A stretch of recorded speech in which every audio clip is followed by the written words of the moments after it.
দুইটা দুইটা ভয়ঙ্কর পাপের কথা বলে দেই। এই দুইটা পাপে যারা আসক্ত হয়ে আছে তারা তওবা করে ফিরে আসলে পরেও সারা জীবন তাদেরকে এটা সাফার করতে হবে। কথা বুঝতে পারছেন না? তওবা করে ফিরে এসেছেন মনে করেন, তারপরেও আপনাকে সারা জীবন এই পাপের ফলটা ভোগ করতে হবে। এক, মাদকদ্রব্য দীর্ঘদিন সেবন করেছেন, তওবা করেছেন, ফিরে এসেছেন, আল্লাহ হয়তো মাফ করে দিয়েছেন, আল্লাহ পাক মাফ করে দিয়েছেন, বাট আপনি আপনার দেহের যে ক্ষতিটা করে ফেলেছেন এটা পোষাতে পারবেন না। এক নাম্বার। দুই, তখন আপনি যদি বিয়ে করেন আপনি স্ত্রীকে সন্তুষ্ট করতে পারবেন না। হ্যাঁ। দুই নাম্বার হচ্ছে এই যে গোপনে যুবকরা যে পাপটা করে, মাস্টারবেশন, যেটাকে আমরা বলি হস্তমৈথুন, এই পাপ যেসব যুবকরা করছে বা করে, এবং অ্যাভেলেবেল এই পাপটা সবাই করে, কারণ এখন পর্নের যুগ, পর্ন দেখলে তো আর কোনো উপায় নাই, তখন তো এই পথেই যেতে হচ্ছে, নিজের উপরে নিজেকে জুলুম করতে হচ্ছে। যারা হস্তমৈথুন অভ্যস্ত হয়ে গেছে এরা যদি তওবা করে ফিরেও আসে, শরীরের যে ক্ষতিটা হয়েছে এটা পূরণ হবে না কখনো। এখানে আপনার দেহের ক্ষতি, আপনার মস্তিষ্কের ক্ষতি, আপনার পরিবারের ক্ষতি, এমন আপনি যদি পরবর্তীতে গিয়ে পরিবার গঠন করতে চান আপনি সুখী পরিবারও গঠন করতে পারবেন না, কারণ ভিতর থেকে আপনি নিজেকে শেষ করে ফেলেছেন। গোপন পাপে লিপ্ত হবেন না। আপনি যৌবনকে ধরে রাখেন, ইনশাল্লাহ দেখবেন আপনি সারা জীবন এনজয় করতে পারবেন ইনশাল্লাহ। কিন্তু যদি এখন নিজেকে শেষ করে ফেলেন, এখন নিজেকে শেষ করে ফেললে আপনি বিয়ে করলে পরেও দেখবেন আপনি পস্তাচ্ছেন। ওই যে কলিকাতা হারবালে যেতে হবে, তখন মডার্ন হারবালে দৌড় দিতে হবে। আর সব হারবাল টারবাল খেয়ে লাভ হয় না। কারণ কি? কারণ আল্লাহ প্রদত্ত যে নেয়ামত সেটা আপনি নষ্ট করে ফেলেছেন, এখন এইটা আর আপনি ক্ষতিপূরণ দিতে পারবেন না। অতএব জীবনটাকে সিরিয়াসলি নেন। দেখেন, আমার মতো বয়সে, আমার চেয়ে প্রায় 10 বছর বয়স আগেই তারেক বিন জিয়াদ স্পেন জয় করেছিল। আমার যে বয়স এখন চলছে 30 পার হয়ে গেছে, এর চেয়ে আরও প্রায় 10 বছর আগে মুহাম্মদ বিন কাসিম এই সিন্ধু জয় করেছিল। এখন যে ইসলাম আপনি ভোগ করছেন এটা তাদের ফল, তাদের এই জিহাদের ফল। তো এখন আমাদের এই যে 20 বছর 30 বছরের যুব সমাজের দিকে তাকায় দেখেন, একবার তাকায় দেখেন, চেহারাগুলো একটু দেখেন, চেহারা দেখেন, এক একটা চেহারা দেখেন, চেহারায় নূর নাই, নষ্ট হয়ে গেছে, নামাজ নাই, চোখগুলো বসে যাচ্ছে, কারণ সারা রাত জেগে থাকছে। ওই যে টিকটক টিকটক টিকটক সারা রাত, হ্যাঁ সারা রাত ফোনে, সারা রাত গল্পগুজব। রাত্রেবেলা দেখবেন, রাত্রেবেলা শহর যেন জীবিত হচ্ছে, রাত্রেবেলা ক্যারাম খেলে, রাত্রে লুডু খেলে, রাত্রে এটা করে, রাত্রে সে, সারাদিন ঘুম, সারাটা দিন ঘুম। আপনি কি জানেন সারা রাত কে জেগে থাকে? সারাদিন কে, সারা রাত কে ঘুমায় আর সারা দিন কে জেগে থাকে? সারা রাত জেগে থাকে কুকুর এবং সারাদিন ঘুমায় কুকুর।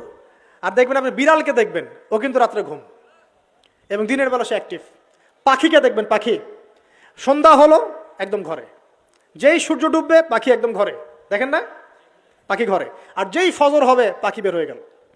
আর আল্লাহ রাসূল সাল্লাল্লাহু আলাইহি ওয়াসাল্লাম হয়তো বা এই কারণেই, আল্লাহ ভালো জানেন, তিনি বলেছেন এমন কিছু মানুষ জান্নাতে যাবে যাদের মনটা হবে পাখির মতো। সুবহানাল্লাহ।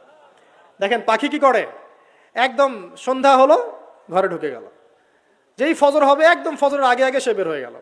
তো পাখির মতো হওয়ার চেষ্টা করেন, পাখির মতো লাইফস্টাইলে আসেন, এবং সে সারাদিন পরিশ্রম করে রিজিকের জন্য, করে না? আল্লাহ পাক পাখিকে রিজিক দেন কি চাকরির মধ্য দিয়ে না ব্যবসার মধ্য দিয়ে? কিভাবে সে রিজিক পায়? তাওয়াক্কুল, তাওয়াক্কুল, আল্লাহর প্রতি তাওয়াক্কুল। আর তাওয়াক্কুল করে কি সে ঘরে বসে থাকে না রিজিক সার্চ করে, রিজিক তালাশ করে? আপনিও রিজিক তালাশ করেন, আল্লাহ পাক রিজিক দিবে ইনশাআল্লাহ তাআলা। প্রিয় যুবক ভাইরা, আল্লাহর ওয়াস্তে তওবা করেন।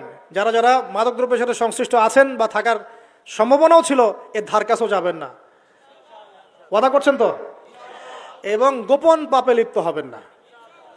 মুসলিম তরুণ যুবকদেরকে উদ্দেশ্যে বলছি যে আপনারা কায়িক পরিশ্রম করেন, কায়িক পরিশ্রম করেন, 5 ওয়াক্ত সালাতটা আল্লাহর ওয়াস্তে নামাজে মসজিদে এসে পড়েন। বেশি কিছু করতে বলছি না ভাই, আমার কথা শোনেন, বেশি কিছু করতে বলছি না। আল্লাহর ওয়াস্তে 5 ওয়াক্ত নামাজটা মসজিদে পড়েন, পারবেন না? আচ্ছা, ডেইলি 10টা পৃষ্ঠা করে কোরআন তেলাওয়াত করেন, পারবেন? আল্লাহ তৌফিক দান করুন। ডেইলি 2-4 টাকা করে সদকা করেন, পারবেন? আচ্ছা, প্রত্যেক দিন কিছু দাওয়াতি কাজ করেন, আমর বিল মারুফ, সৎ কাজের আদেশ করবেন, নাহি আনিল মুনকার, অসৎ কাজে নিষেধ করবেন। পারা যাবে ইনশাআল্লাহ। আপনি হালাল রিজিকের একটা সন্ধান খোঁজার চেষ্টা করেন, পারবেন ইনশাআল্লাহ।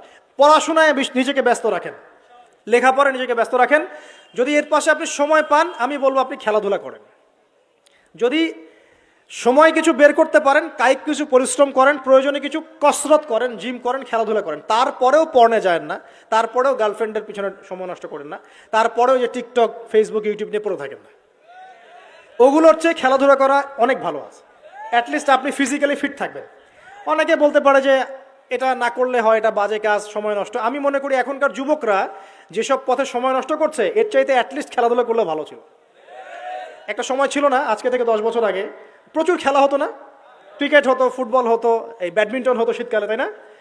খেলার লিপ্ত থাকলে কিন্তু আমাদের মধ্যে একটা হৃদ্যতা, একটা বন্ড তৈরি হতো, একটা বন্ড। আমরা অনেক টুর্নামেন্ট খেলতাম না? এখন দেখবেন কিচ্ছু নাই, সব বন্ধ, খালি ফোন, সারাদিন কি ফোন। এটা আরও কি ডেঞ্জারাস না? এভাবে তাদের ফিজিক্যাল বডিটা নষ্ট হচ্ছে, মেন্টাল স্ট্রেংথটাও নষ্ট হচ্ছে। এর চেয়ে বরং তারা যদি কোনো কসরত করে এটা অনেক ভালো হবে, এটা আমার মত। এটা আমি কোরআন সুন্নাহ থেকে কোনো কথা বলছি না। আল্লাহ পাক বোঝার তৌফিক দেখ।